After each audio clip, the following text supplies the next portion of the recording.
Judges chapter 20. Then all Israel from Dan to Beersheba, and from the land of Gilead, came together as one, and assembled before the Lord in Mizpah. The leaders of all the people of the tribes of Israel took their places in the assembly of God's people, 400,000 men armed with swords. The Benjamites heard that the Israelites had gone up to Mizpah. Then the Israelites said, "Tell us how this awful thing happened." So the Levite, the husband of the murdered woman, said, "I and my concubine came to Gibeah in Benjamin to spend the night.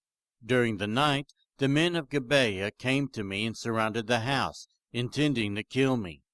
They raped my concubine, and she died. I took my concubine, cut her into pieces, and sent one piece to each region of Israel's inheritance, because they committed this lewd and outrageous act in Israel. Now, all you Israelites, speak up and tell me what you have decided to do." All the men rose up together as one, saying, "None of us will go home. No, not one of us will return to his house. But now this is what we'll do to Gibeah. We'll go up against it in the order decided by casting lots. We'll take 10 men out of every 100 from all the tribes of Israel, and 100 from 1,000, and 1,000 from 10,000, to get provisions for the army. Then, when the army arrives at Gibeah and Benjamin, it can give them what they deserve for this outrageous act done in Israel." So all the Israelites got together and united as one against the city.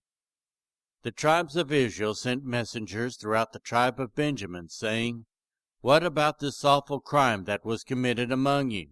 Now turn those wicked men of Gibeah over to us, so that we may put them to death and purge the evil from Israel." But the Benjamites would not listen to their fellow Israelites. From their towns they came together at Gibeah to fight against the Israelites.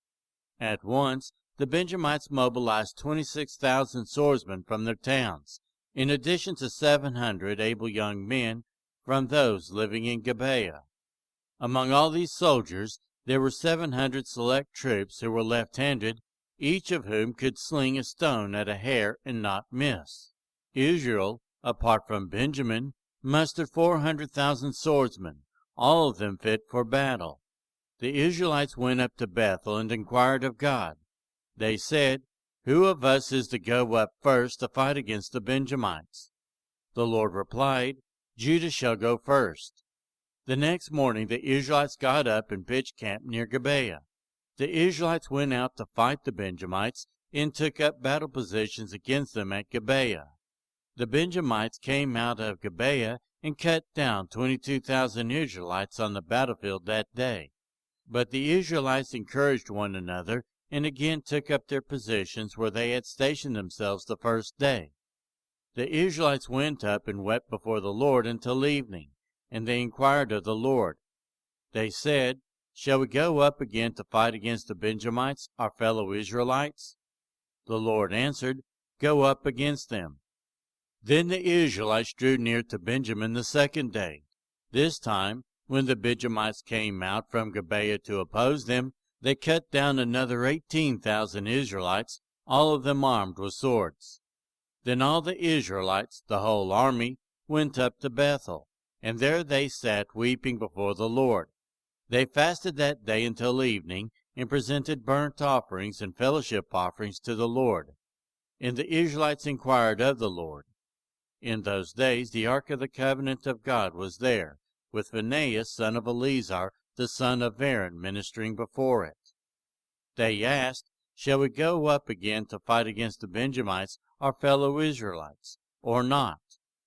The Lord responded, "Go, for tomorrow I will give them into your hands." Then Israel set an ambush around Gibeah. They went up against the Benjamites on the third day, and took up positions against Gibeah as they had done before. The Benjamites came out to meet them, and were drawn away from the city. They began to inflict casualties on the Israelites as before, so that about 30 men fell in the open field and on the roads, the one leading to Bethel and the other to Gibeah. While the Benjamins were saying, "We are defeating them as before," the Israelites were saying, "Let's retreat and draw them away from the city to the roads." All the men of Israel moved from their places and took up positions at Baal Tamar, and the Israelite ambush charged out of its place on the west of Gibeah. Then 10,000 of Israel's able young men made a frontal attack on Gibeah. The fighting was so heavy that the Benjamins did not realize how near disaster was. The Lord defeated Benjamin before Israel, and on that day the Israelites struck down 25,100 Benjamites, all armed with swords. Then the Benjamites saw that they were beaten. Now the men of Israel had given way before Benjamin, because they relied on the ambush they had set near Gibeah. Those who had been in ambush made a sudden dash into Gibeah, spread out, and put the whole city to the sword.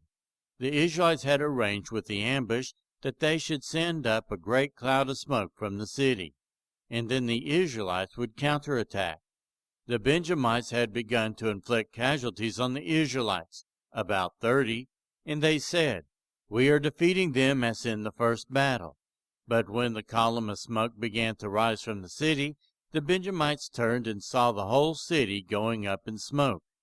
Then the Israelites counterattacked, and the Benjamites were terrified, because they realized that disaster had come on them.